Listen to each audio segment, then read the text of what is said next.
در شهر وُهۆنی چین که مرکز اصلی پیداиши ویروسی نو گفته مشود از جمله دانشجویان توجیک نیز بند ماندند. مسئولان سفارati توجیکستان در چین در پایومه به آنها گفتند که هنوز ضرورت واقعی برون آوردنشان نیست و از دانشجویان تقاضا شده است که طلبات مقامات چین را درباره رعایت ترتیبات جاری به چنوچه را اجرا کنند.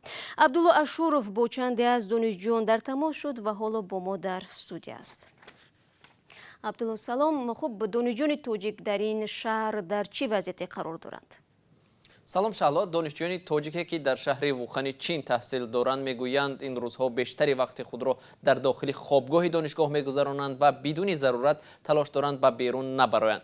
من با دو نفر از این دانشجویان که در دانشگاه گیولوژی چین در شهر وُهۆن تحصیل دارند صحبت کردم. یکی از آنها مبارز نعمتیان عنوانجوی تاجیک است. او گفت مأموریت دانشگاه از آنها خواست بدون ضرورت بیرون نبرایند و اگر از بینای خوابگاه خارج شدن نقاب طبی به بر کنند و زود دستهایشان را با سپیرت شویند. نعمتیان وضعیت شهر را در صحبت با ما چنین تصویر کرد. ҳама ҷо ба температура санҷак мондагӣ, масалан ҳамин донишгоҳи худомон гем аввал дарвозае ки калон ба даруни ҳамин ҳавлии донишгоҳ медароед, унҷо ба температура месанҷанду ва месанҷанд. аз соати 5 то 9 комендантский час, 5 бегоҳ то 9 саҳар.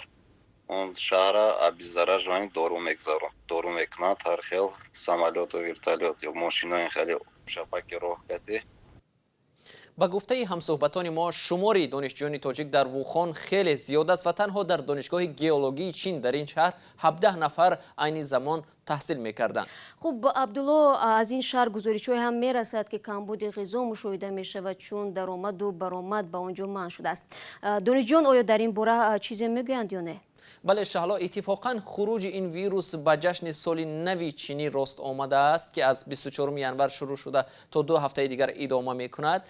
در این مدت اکثریت مغازه و فروشگاه ها و اداره های چین معمولا تعطیل هستند. دانشجویان تاجیک میگویند که آنها که آمدن سال نو را قبلا میدانستند پیشکی خوراک ذخیره کرده بودند، اما با خروج این ویروس معلوم نیست رو به شهر وُهۆن کی برقرار می شود و احتمال در آینده نزدیک در این شهر کمبود غذا به میان آید. همصحبتان ما میگویند اهالی وُهۆن 11 میلیون نفر است، اما تنها 2 میلیون نفری آنها ساکنان بومی این شهرند.